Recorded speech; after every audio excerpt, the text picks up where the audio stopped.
Salam damai sejahtera saudara-saudaraku yang terkasih pencinta firman Tuhan. Berjumpa kembali dengan Bible Learning with Father Joseph. Saudara-saudaraku, bagaimana kabar Anda hari ini?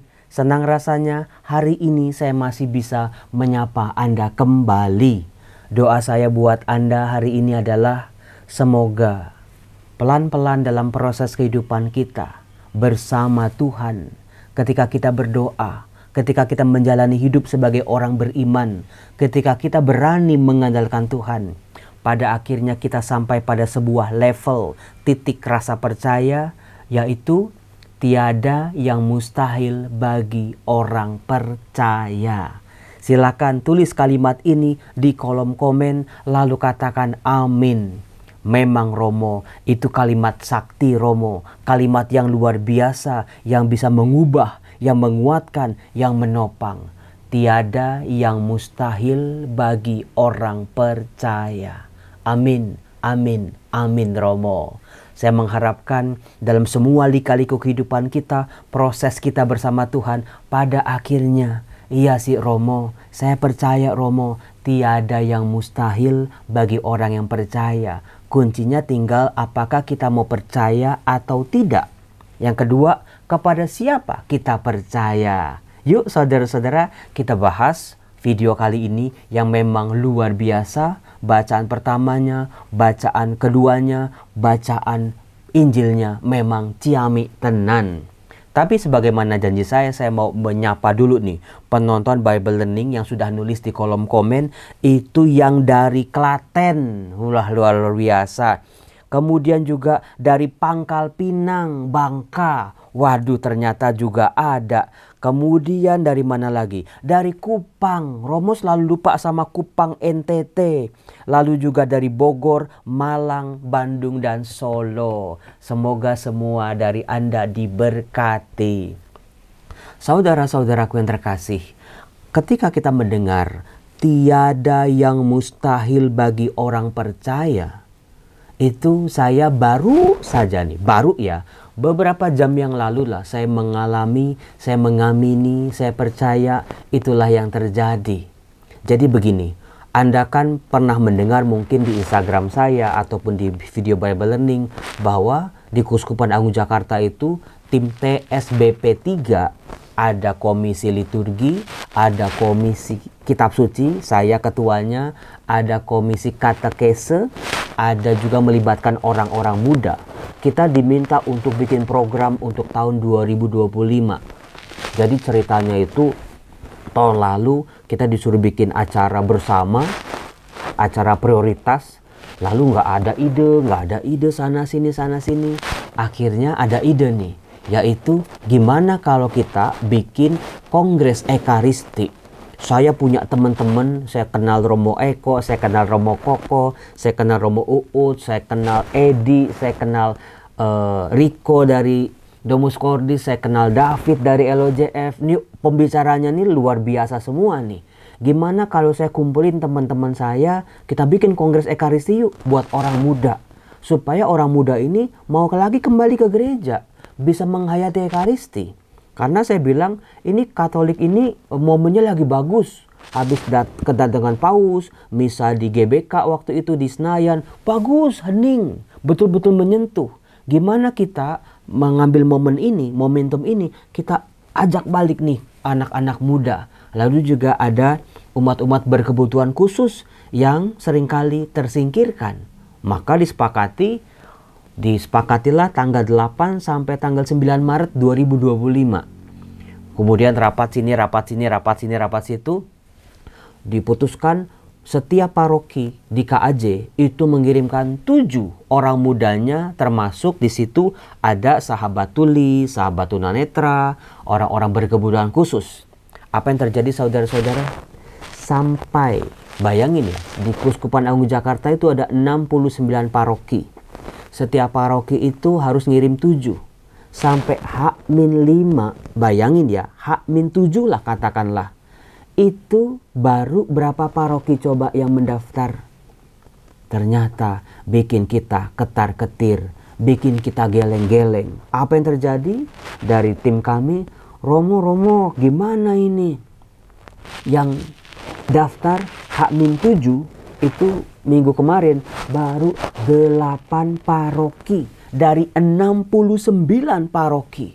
Baru sekitar 11 atau 10%-nya. Lah, paroki yang lain kemana ini? Apakah nggak ada orang mudanya? Apakah nggak ada seksi liturginya? Apakah nggak ada seksi katekesenya? Atau nggak ada seksi kitab sucinya? Atau jangan-jangan nggak ada OMK, orang muda Katoliknya? Waduh, mulai tuh ketar-ketir gimana ini? Nah, saudara-saudaraku yang terkasih, betul kata Tuhan Yesus dalam bacaan Injil Markus bab 9. Untuk yang satu ini tidak dapat diusir kecuali dengan berdoa. Kami diingatkan, libatkan doa. Sebagai tim harus ada tim doa, harus ada pagar doa. Selain ada yang kerja, jangan lupa ada yang berdoa. Maka sejak minggu kemarin juga, yuk kita doa yuk. Entah novena, entah rosario setiap jam 9 malam. Mulai bergulir, panitianya juga satu-satu diajak berdoa. Apa yang terjadi saudara-saudara? Ya inilah dia. Memang bagi Tuhan tiada yang mustahil bagi orang percaya, karena tadi malam saya rapat itu sampai malam ya. Puji Tuhan. Di tanggal 22 Februari pendaftaran ditutup. Nggak ada lagi yang bisa daftar ya. Ternyata ada 67 paroki sudah mendaftar di detik-detik terakhir. Tepuk tangan nggak tuh buat Tuhan, luar biasa. Bukan cuma saya punya tim yang hebat. Saya minta ayo didorong lagi, ayo paroki dihubungin lagi, dikontak lagi, diteleponin satu-satu. Kalau nggak mau nanti ditelepon Bapak Uskup, saya bilang. Nanti ditelepon Romo Yosef supaya mau ikut. Saudara-saudara terkasih, memang sih ada hal-hal yang tidak bisa kita kuasai.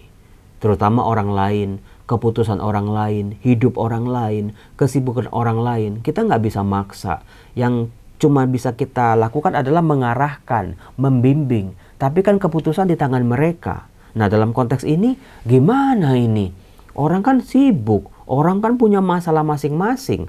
Orang kan ya punya urusan-urusannya juga. Tapi kan di sini ada iman gereja yang mau dihadirkan. Tahun Jubileum, kerahiman Allah, Allah yang Maha Rahim. Ekaristi sebagai sumber dan puncak sakramen-sakramen gereja. Bagaimana Ekaristi itu luar biasa. Saya nggak enak aja sama teman-teman saya udah telepon Romo Eko, Romo Koko. Kalau yang datang cuma 8 paroki, 8 kali 7, aduh, kapasitasnya bisa nampung 600 orang. Yang datang cuma puluhan. Lah, waduh ya bisa malu ini. Karena kita adakannya nanti di luar kota ya, nginep Sabtu dan Minggu. Tapi lagi-lagi bagi Tuhan tidak ada yang mustahil. Sebetulnya sih saya nggak perlu khawatir. Saya nggak perlu bimbang, ragu dan cemas. Karena kan yang begini-begini memang ya biasanya begitu sih Romo. Awal-awalnya sepi, tapi nanti detik-detik terakhir selalu rame. Coba libatkan Tuhan. Nah di situ sebetulnya saya harus belajar tentang kebijaksanaan yang menjadi bacaan pertama dari bacaan hari ini. Putra Sirak, Yesus bin Sirak, mengajarkan kepada kita bahwa kebijaksanaan itu berasal dari Allah. Bekerja dalam pikiran, budi, dan hati manusia. Belajar tentang seni hidup. Belajar tentang kebiasaan-kebiasaan Tuhan. Belajar tentang cara mainnya Tuhan. Belajar tentang memahami Tuhan dan juga sesama. Belajar juga memahami diri kita sendiri.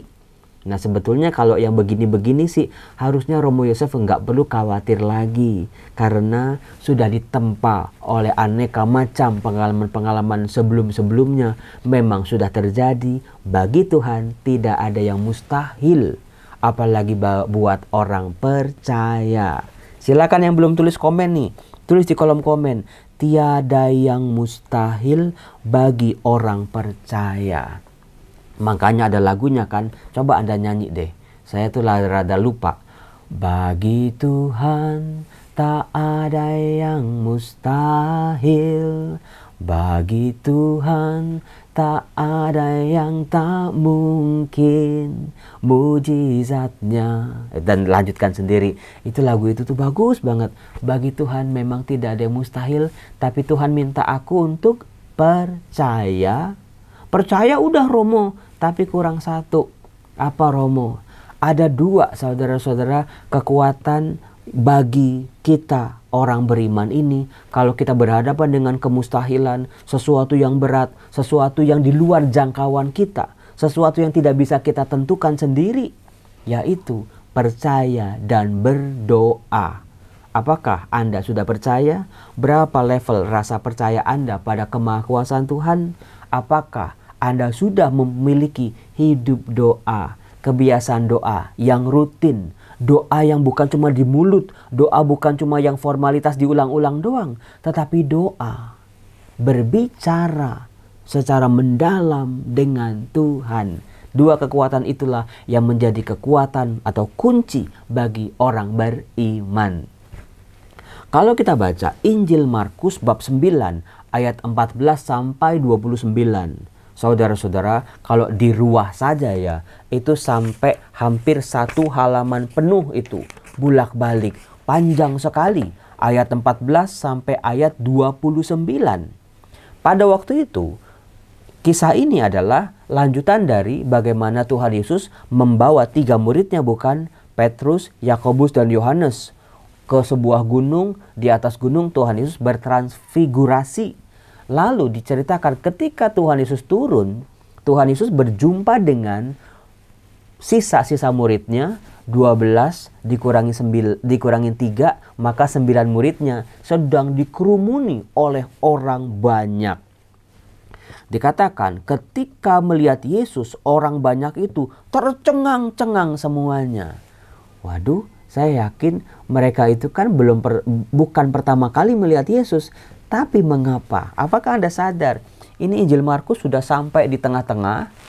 Masuk, Yesus turun dari gunung. Kenapa ahli Taurat, para murid, begitu melihat Yesus tercengang-cengang?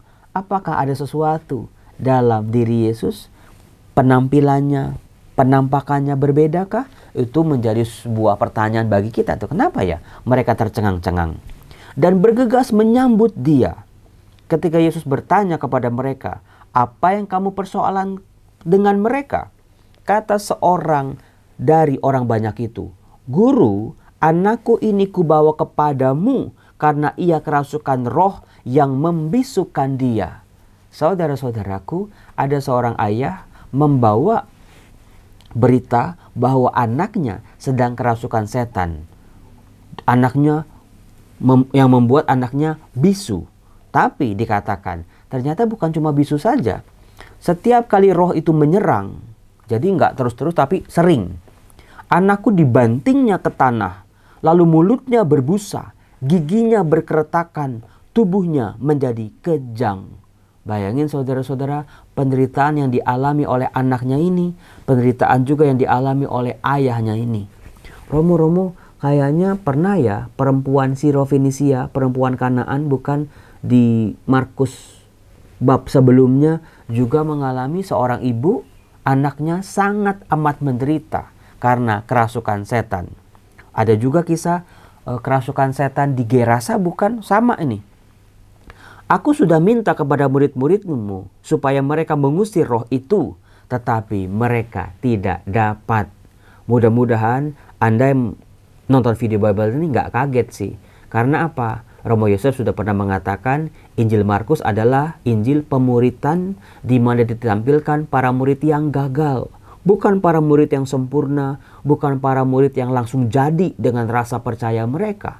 Di sini kok bisa para murid nggak bisa mengusir setan padahal sudah diberi kuasa oleh Tuhan Yesus.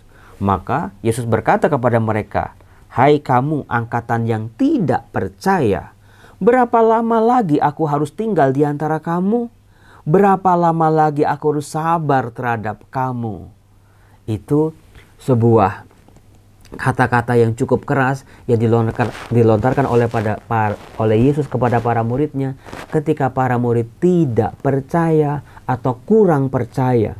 Sehingga kuasa yang diberikan Yesus kepada mereka tidak bekerja secara maksimal. Maka coba perbaiki rasa percaya kita. Apakah masih ada keraguan, kebimbangan, sebuah pikiran yang membatasi kemahakuasaan Allah? Bawalah anak itu kemari. Yesus ambil alih seperti biasa.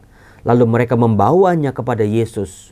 Ketika roh itu melihat Yesus, langsung kita lihat apa yang dilaporkan oleh ayahnya, itulah yang terjadi pada anak itu. Anak itu segera digoncang-goncangnya. Anak itu terpelanting di tanah dan terguling-guling, sedang mulutnya berbusa. Kasihan ini.